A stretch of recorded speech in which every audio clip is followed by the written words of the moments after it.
Hey everyone, welcome back to my channel. In today's video, we're going to be talking about masculine and feminine energies. So there's a lot of questions that all of us have exactly, such as what exactly is masculine or feminine energy, or can a person have both masculine and feminine energy? And if you're feeling out of balance, then how can we be more balanced? Balance. So if these are some of the questions and some of the answers that interest you, then please keep watching.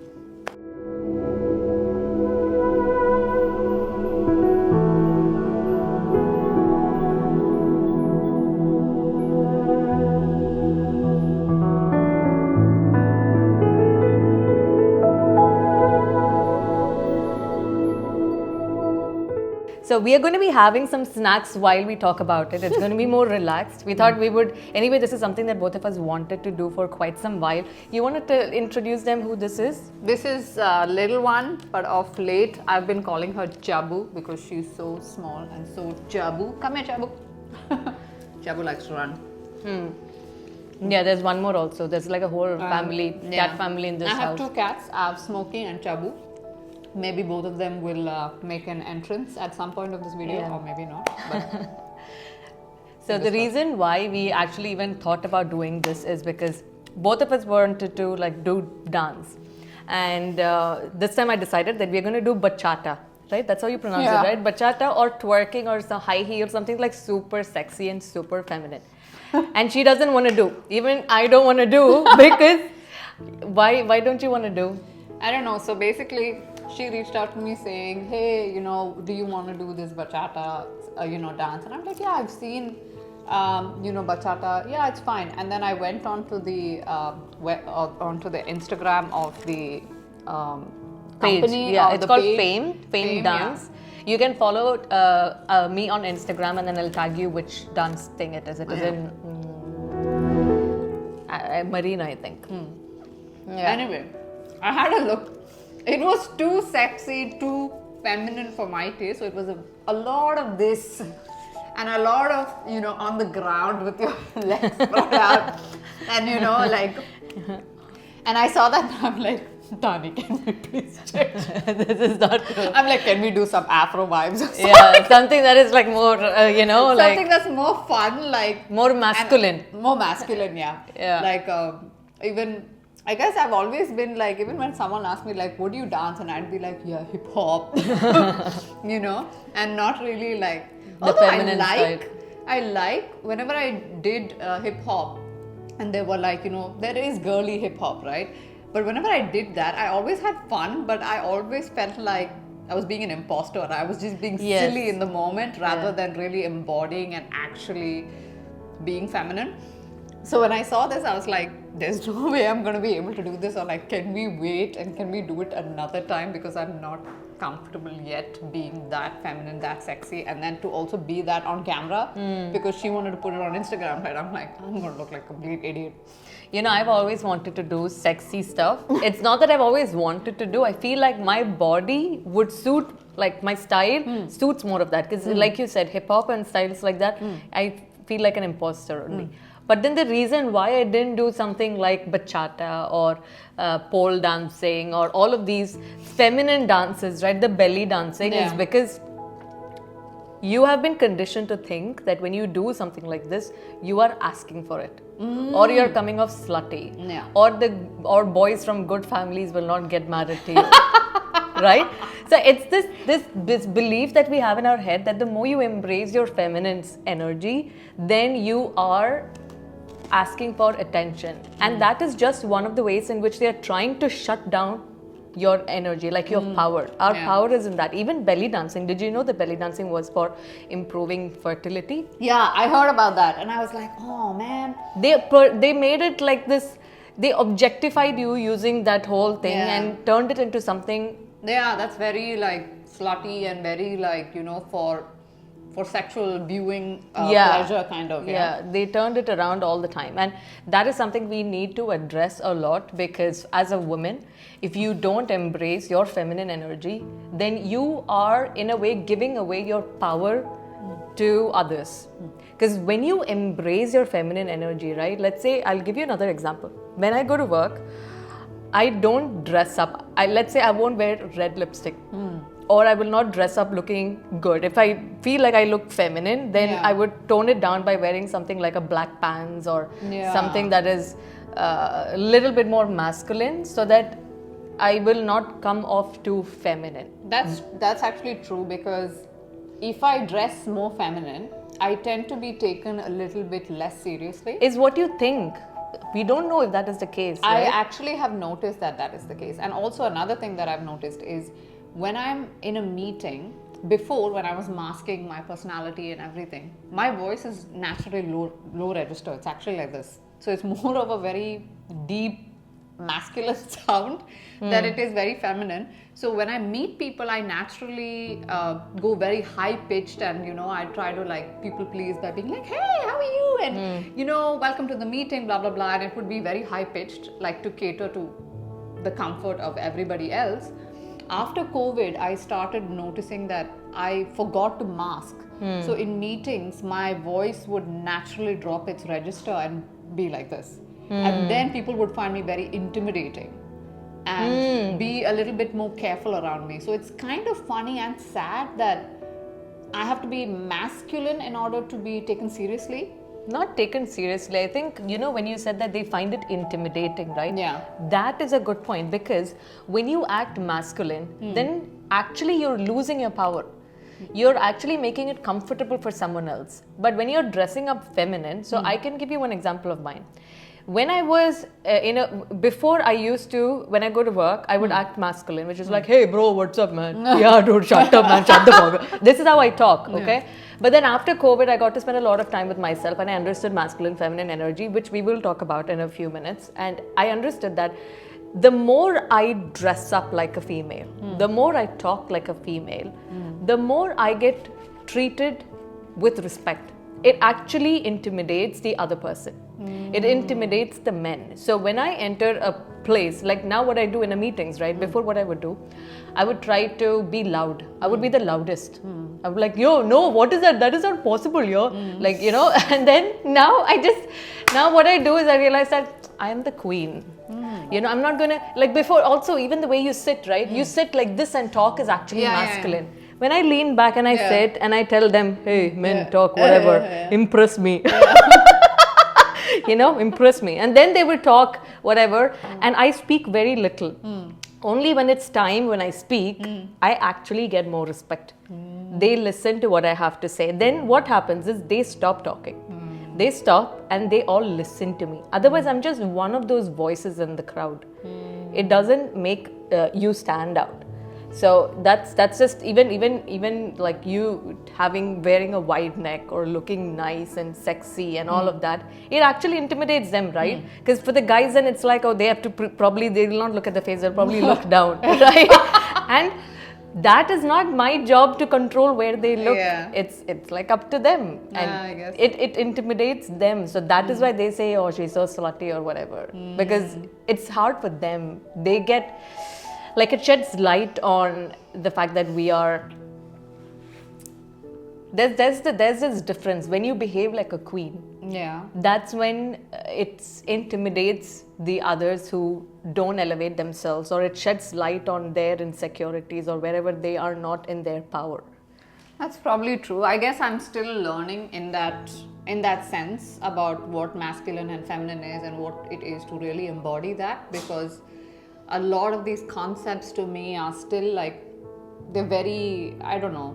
Yeah, you're probably right that if I see somebody who's really fully embodying their feminine, I would probably get triggered.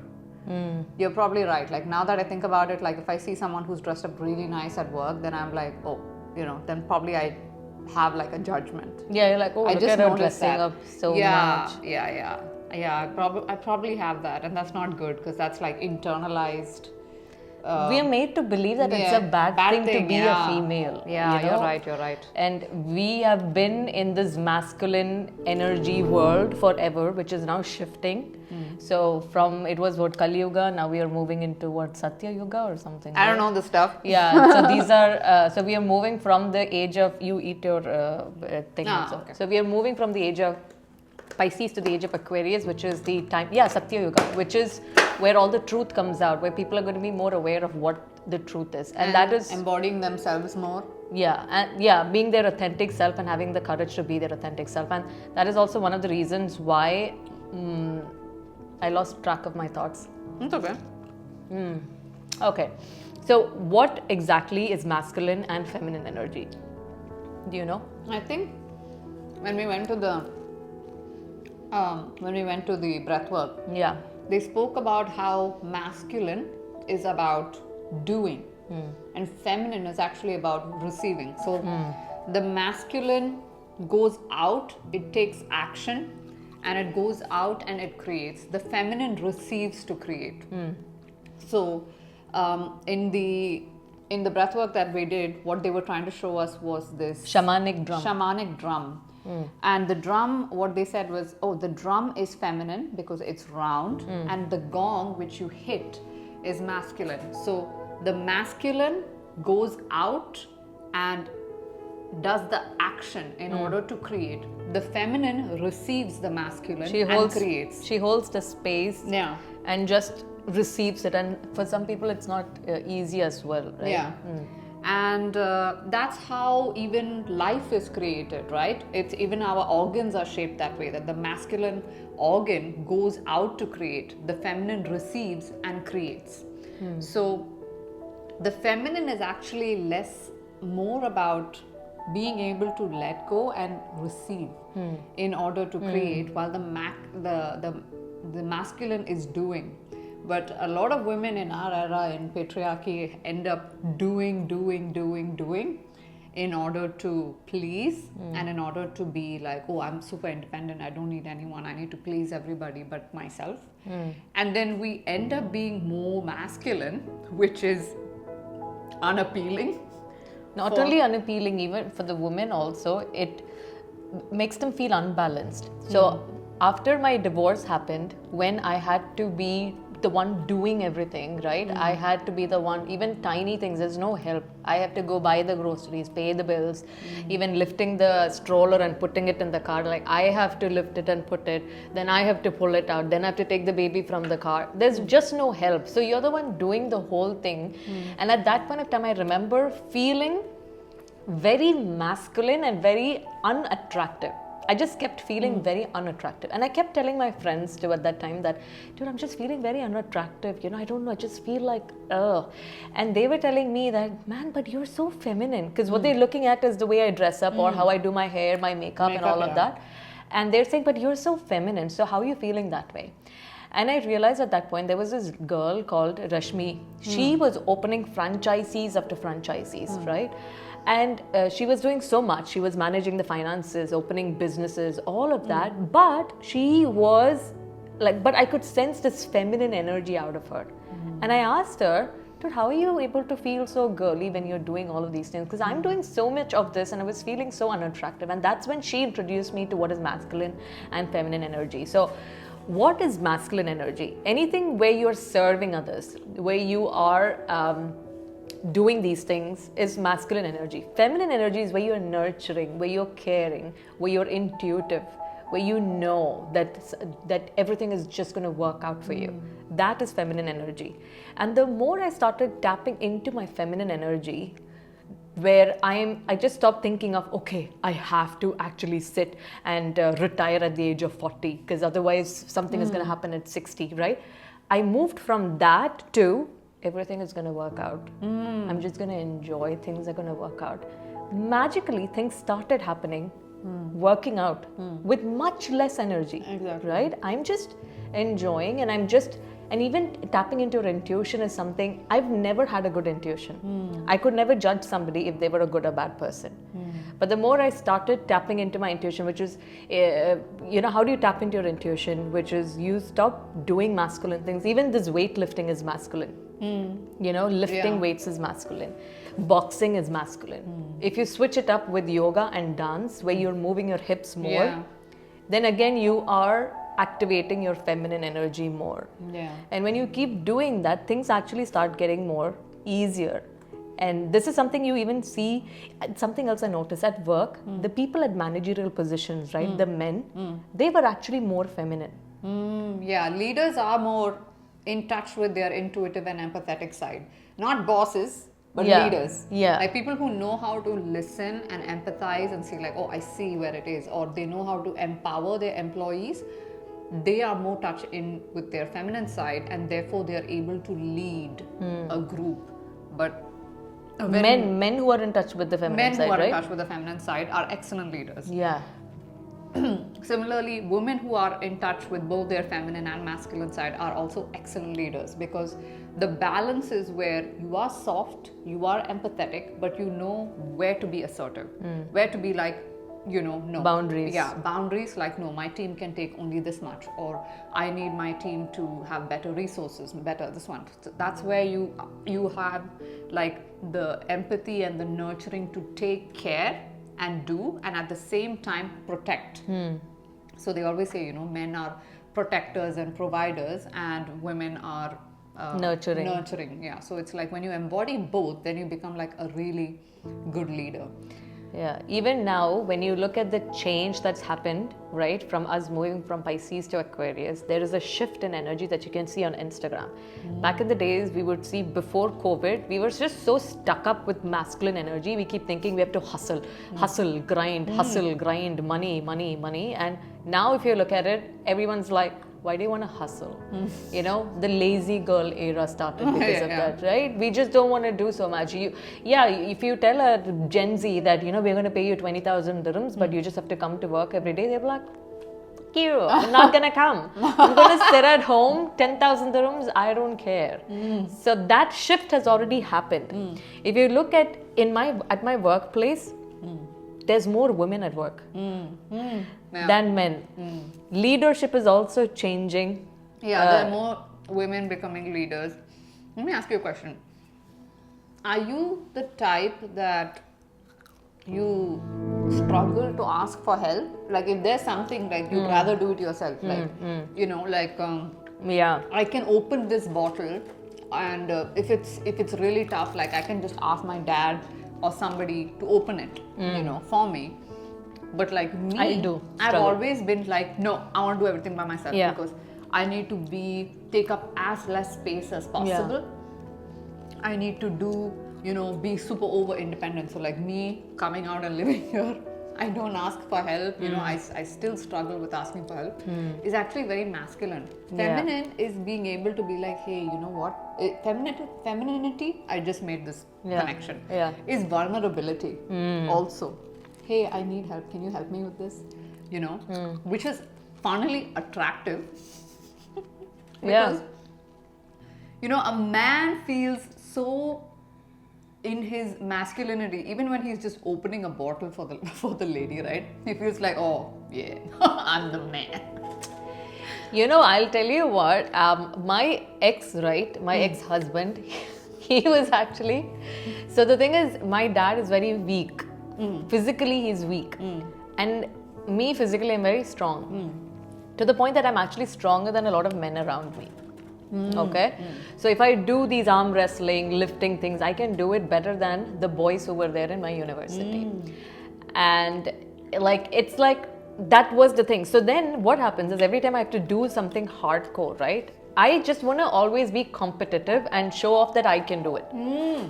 That competition is masculine energy, right? For what you're competing, right? For what joy? And then I realized that doing is actually not powerful. So when my mom says, just be like a girl, why are you doing these things? Stop doing that just for a second, like be like a girl and just be silent. And I used to think that that's being weak. When in reality, I realized that if I sit back and say, I can't open it, and then you go open it, I'm like, isn't that more powerful? I just have to sit, the person will go do it, I just have to be there, and then the person, the guy or whoever, the guy mostly, right? The guy is the one who's going to do things. It takes you to be in a certain form of power to be able to allow somebody else to do it. Very hard for me. It was very, very hard for me to even ask for help. Like, can you do this for me? Was so hard because I had to show that, I'm self-sufficient. Like, I'm not going to be a burden. I'm going to do everything by myself. So even if people offer me help, I used to reject it. Before they even ask me, I will say, no, I don't. Then they're like, do you know what we're going to ask? No. Like, do you want this notepad? Give it. Yeah, They'll be like, do you need any help? No, it's okay. It's okay. Like, I'm so used to doing it. I think a lot of people pleasers are like this. They'll be the first ones to help. First ones. If somebody calls me and be like, dude, I need help, I am there. But me having to ask someone for help, I swear, this is such a funny story. I won't do it. I had my first series of panic attacks in 2020 when I moved out of my parents' house, and it was so chaotic then, and I was having a panic attack, and I was very suicidal at the time. Suicidal? Yeah, I was really suicidal because it was that kind of environment. What age? What year? 2020. So I must have been. I was also suicidal at that point in time. I used to imagine my car imagine the car falling off the bridge. Wow. Will it be happening fast? Oh my God. While I was in that state, I had a panic attack, and so I was like minutes away from ending my life, right? And I was freaking out. I tried to call my dad. I tried to call my mom. My mom wouldn't answer the phone. I tried to call my dad, and I screamed at him. And then, no, actually that was before. So right before this happened, I messaged my friend. I think I called her and I tried to message one of my friends who I knew would be there for me. And I didn't tell her that I was having this panic attack and I'm suicidal, because we hadn't really talked in a long time. But I reached out to her at that point of time. I'm like, listen, can I call you? And she was busy at something. So she said, Bav, I'm really busy. Can I call you later? And my dumb ass went like, okay, no problem. I'm like, I'm literally having a panic attack. I could kill myself right now. But at that moment, even though I was going through so much distress, I couldn't bring myself to tell her I'm going through a hard time. I really need someone. And later, she reached out to me. She was like, what was happening? And I said, oh, no, I just had a panic attack. I didn't tell her I was suicidal. I just told her I'd had a panic attack. She was like, what? Don't ever, not tell me that you're going through something like that. I would have dropped everything. And that's when I realized that why do I have this block? Why is it so hard for me to tell people that I'm struggling? Why is it so hard for me to even ask for help and seem like I'm so self-sufficient, even while I'm minutes away from death, even while I'm going through a panic attack, which is so distressing? I'm still saying, no, I don't want to be a burden, even in this dire moment. And there was a time when Jordan Peterson said that vulnerability is your window of connection to the world. So the more you are, even on Instagram, you would see that people who are vulnerable on Instagram, they are the ones who get more followers, because the audience is able to relate to them. But if you're someone who says that everything is perfect for me, I don't need anybody's help, then that's like a blockage between you and the rest of the world. So when you say to someone that, I need your help, that is when that person and you now form a bond. Now that is your way of getting connected with people. There was also one time somewhere I read that, I forgot, which is for you to start having relationships with people, right? Let's say you want to build your network. Maybe for business or whatever in the future. How do you build? You don't tell them, hey, are you free? Can we go meet up for coffee? That is not how you build relationship. The way you build relationship is by calling them and asking them for simple help. Hey, what was the book that we were talking about? Can you tell me? Or hey, what was the name? What was the phone number of that laundry guy you were talking about?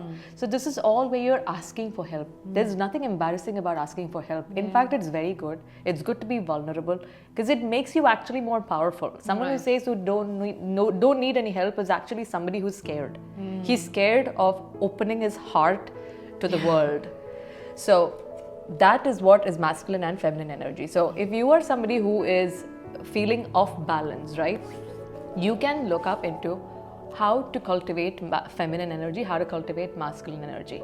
So if you're somebody, if you want to be more masculine, then you learn to set boundaries. You learn to be more assertive, learn to ask for what you want without feeling any guilt around it.